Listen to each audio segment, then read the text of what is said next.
என் நெஞ்சில் குடியிருக்கும் தோழர்களே, பிறப்புக்கும் எல்லா உயிர்க்கும்னு சொன்ன ஆதியோன் திருவள்ளுவருடைய வழியில நம்முடைய தமிழக வெற்றிக் கழகத்தின் கொள்கை தலைவர்களா பகுத்தறிவு பகலவன் தந்தை பெரியாரையும், பார்போற்றும் பெருந்தலைவர் காமராஜரையும், அரசியல் சட்ட மாமேதை டாக்டர் அம்பேத்கரையும், வீர தமிழ் மங்கை வேலு நாச்சியாரையும்,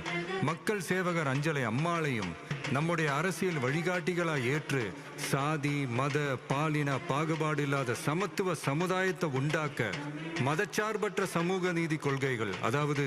செக்யூலர் சோஷியல் ஜஸ்டிஸ் ஐடியாலஜிஸோட நம்ம தமிழக வெற்றி கழகத்தின் வழியா உங்களுக்காக உழைக்கணும்னு நான் வரேன்.